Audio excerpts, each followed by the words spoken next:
Hi friends, so today is the day we move this shelf into a bigger shelf. We have officially outgrown this little square bookshelf and it has worked so well for me for so many years, but since I've gotten back into reading, as you can see, I've had to place books on top of things and I have books just stacked everywhere in my apartment. So I'm just excited to give my space some new energy and to just give my books the proper shelving that they deserve. I have these large IKEA bags. I'm putting the books in the IKEA bag because I'm actually going to try to take the books out of my room so it gives me space to kind of do the rearranging that needs to happen.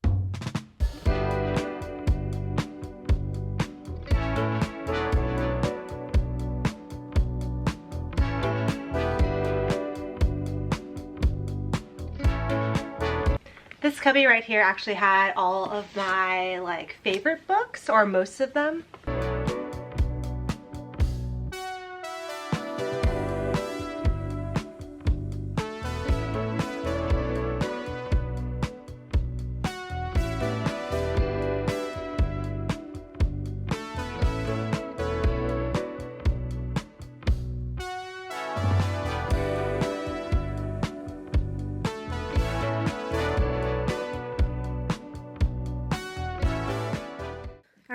This is the empty shelf.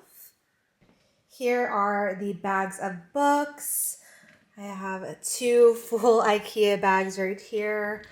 And then we also have this stack of basically Sarah J. Maas and then also the books that I got from my recent Japan trip. Okay, but now it's time to build this guy right here.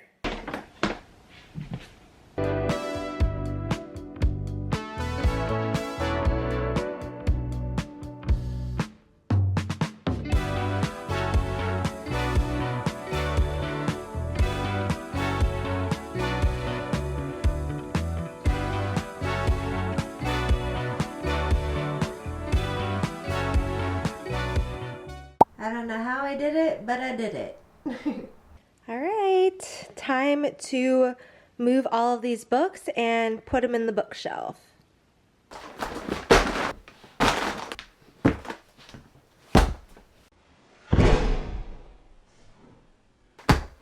It is time to put together my bookshelf. I am so excited. I feel like this is the best part about building this, is getting to rearrange my books. This feels like Christmas Day. Nice empty shelves that I built myself. It took quite a while yesterday, so I decided to leave the organizing the books for another day. Yes, these are 2 different colors. This bookshelf I actually inherited from my mom, so it has a bit of a more modern feel, which is more my mom's style, and I guess kind of mine too. I really wanted a white bookshelf because I feel like maybe in the next place I live in, all my shelves are going to be white, and then this will probably be in another room. I wanted to keep them together just because, I don't know, I just feel like this fits so nicely next to the table I have in here where I get ready, and we'll see how this works out. I don't even know how many books are going to fit in here. We're just going to figure this out together. But first things first, I am going to take these books out of these bags so we can at least see what we're actually working with. It's my little Totoro that I got from Japan, but whenever I'm reading a book, when the pages get kind of floppy, I just put them on.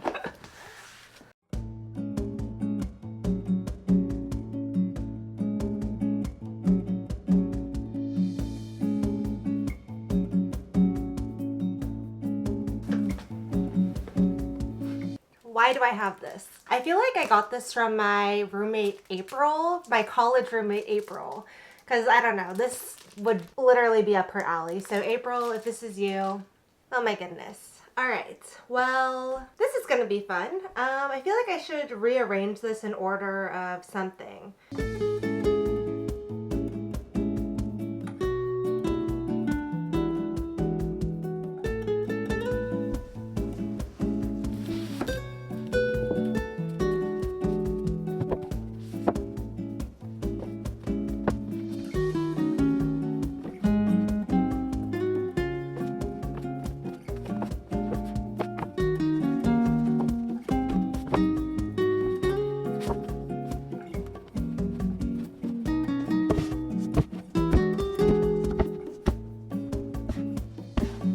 So I'm having a hard time figuring out how I'm going to organize this bookshelf because I'm such a mood reader, and right now I have it by genre. So I have historical fiction on top, romance, fantasy, Sarah J. Maas, and then I was going to put like mystery thrillers, sci-fi would go over there. But then I had this pile of general fiction and then just like some YA books or just like a book from the past. Yeah, I don't know. I just feel like I'm such a mood reader that when I saw, for instance, this book pop up, it's technically general fiction, right? And general fiction I think is just gonna go at the bottom of one of these shelves, but I love this book so much. I absolutely was like bawling my eyes out. So I want this to be in a place where I can see it because, again, I'm like a mood reader, I'm an empath, and whenever I see certain things that bring me joy, it just makes me happier. So I almost want to make books that make me feel good, or obviously, like I said, this made me bawl, but when I see the book, I just remember having such a great experience with it. And I think I want to have a shelf that's dedicated just to books that I have read and have made me feel good. So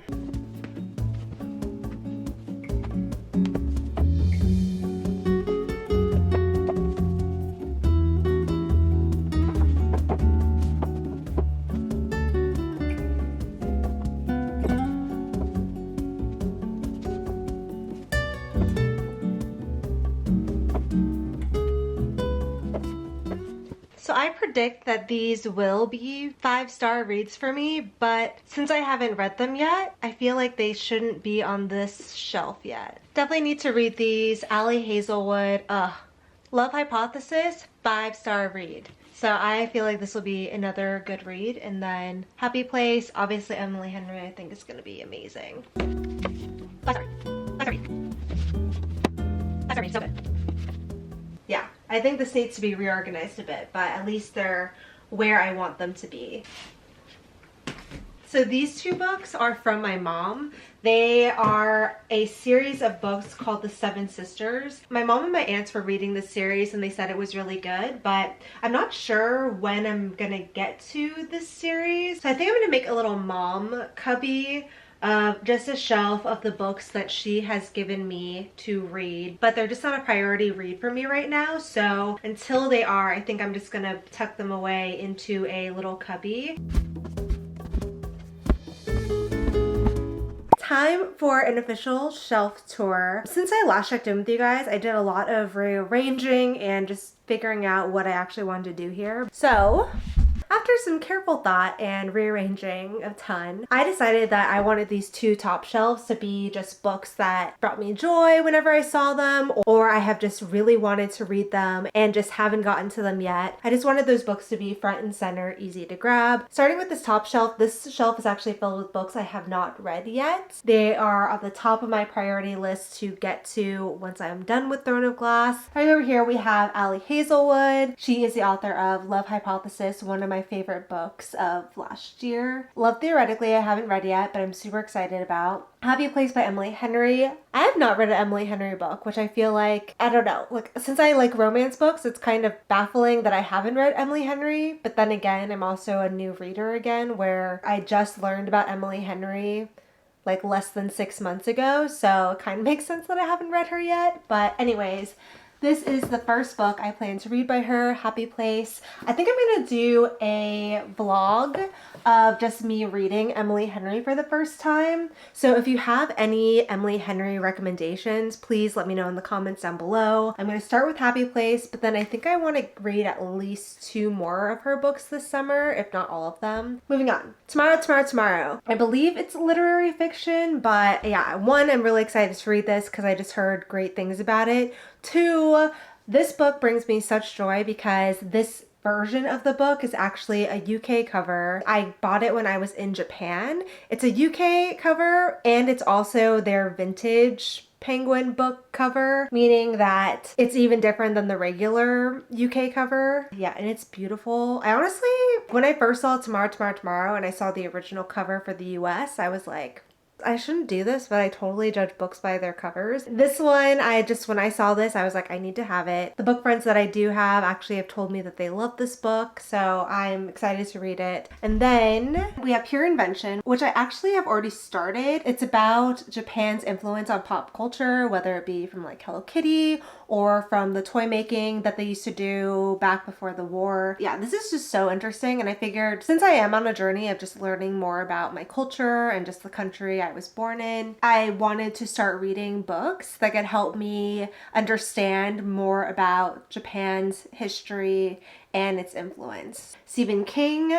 I am so excited to read Stephen King, and it's crazy because I actually don't really like horror movies, and horror books, just looking at them kind of scare me.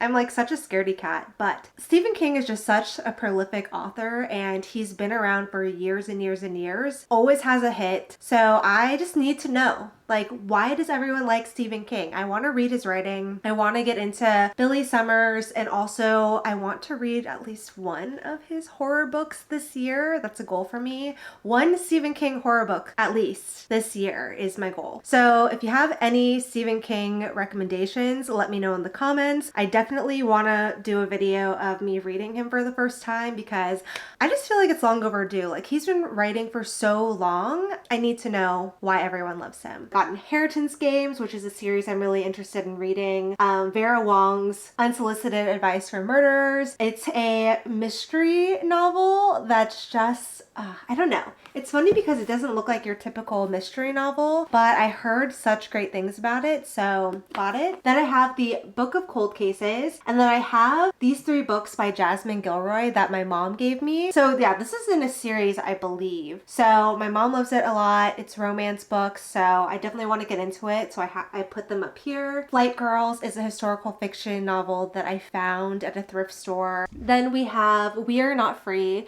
which I really need to make this more of a priority to read because basically it's a historical fiction, YA, but it follows this group of friends who are Japanese Americans, and it's during the time of the internment camp. So I'm really excited that there's a book like this out there where people can just learn more, even through fiction, about what happened and how people were feeling during this time period. All right, sorry, I won't do this for all the shelves, but I feel like for this shelf in particular, it's just fun to go through.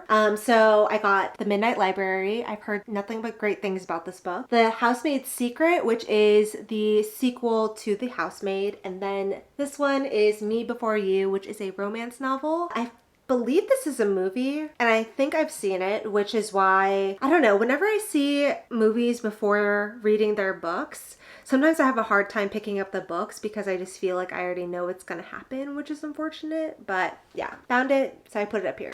Okay, and then this shelf is just full of all my 5-star reads, or even my 4.5-star reads if you saw my last video. But yeah, I just absolutely loved all of these books, and every time I see them, I just want to pick them up and reread them again. So I put them on its own designated shelf right at eye level, and I decided to lean these out a bit just because I have the space for it, and I am glad I have space for it because that just means I have room for more 5-star reads. Sorry, had to put up my hair. It's 1, getting hot in here, and 2, my hair was just getting really frizzy. So anyways, to my fantasy, sci-fi, Greek mythological fiction shelf. These 2 books, I just wanted their covers to show because they are absolutely stunning. This is a series by a Japanese author, and I bought both of these books in Japan, which makes it that much more special for me. Actually, this book should be on my immediate TBR because The Song of Achilles is just a classic. This is Madeline Miller. Like, she wrote Circe, and this book was a 5-star for me. But I haven't read Song of Achilles yet. So I guess this will have to make its way up to the shelf up there. So that just leaves then Half Sick of Shadows, which is a book I got from Book of the Month. It's a retelling. Actually, wait a minute. Is this one? Okay, never mind. This is definitely a fantasy book. So this is actually not Greek mythology. It is a fantasy retelling of like King Arthur, Guinevere, you know, the Knights of the Round Table world. This is basically a retelling, but in fantasy, so there's like magic and all that stuff. This is actually the first book that I read that got me back into reading. I got it from Book of the Month a couple of years ago, I think, and just never picked it up. And then I just decided, oh, I want to read a book, picked up this book, loved it. And yeah, that's what got me back into reading. Now, last but definitely not least is my Sarah J. Maas shelf, which has Throne of Glass and ACOTAR. I read all of ACOTAR, and you'll notice I don't have all the Throne of Glass books here because I'm actually doing the tandem read right now. So once I'm done with that, they'll go right here. On this bottom shelf, I decided to put a little basket here. And I think what I'm going to put in here is maybe like my tote bags, and I'll just use this as the area to store any like bookish things. All right, so this shelf was a little bit harder for me to figure out. And when I was putting this together, I figured, okay, one, what books do I have left? And two, what are books that I would want to grab easily? And so I decided to make this top shelf some books that I just reread often. For instance, whenever I'm having a bad like mental health day or just a day where I just feel very stuck, I always tend to grab The Art of Living by Bob Proctor. I found Bob Proctor through a podcast I was listening to in 2020, and he just was so motivating and inspirational and just really, yeah, I don't know. This, the way he speaks just really makes you want to just get up and do something and just live your life and go after what you want. So I decided to get this book by him. So good. And then also A New Earth by Eckhart Tolle. And I'm not sure if I'm actually saying his name right, but if you look through this book, there's so many underlines and just places like for this book in particular, it's one that I can just open up and just start reading from wherever I am. And I loved A New Earth because it just reminds me to be present, and it reminds me that, you know, the past is the past, we can't really do anything about it, and then the future, like, we can think about it all we want, but we don't really know what's going to happen. We only have control over the things we do in this moment. And so it really brings us back to really living in the moment and just enjoying life and being present. Next up, an empty shelf. There's an empty shelf because I have more room to buy books. And also it's just I didn't have enough books to put in here. I do have some business books and other books like that aren't in my room. They're actually in my office. I do have more books that could go here, but I kind of like having my business books in the area that I'm actually working, because when I look at them, then I get inspired, sets the mood. This section right here is just the leftover mystery, thriller, and also romance books that I've either read or they're just lower on my TBR list. This section right here I'm really proud of. It is filled with books where the protagonist is Asian or Asian American. Actually, I think most of them, except for maybe some of these Kevin Kwan books, the lead protagonist is Asian American. And I just feel like there aren't enough books where Asian Americans are the lead. And so being able to find these books, I just feel like they needed a special place altogether where I can just look at them and remember that we do have a place in regular fiction, my historical fiction, and then general fiction. These are just my miscellaneous books. These are all my tiny books. This section is all my nonfiction. And then this shelf right here is my mom section, which it would not be my mom section without a Danielle Steel book.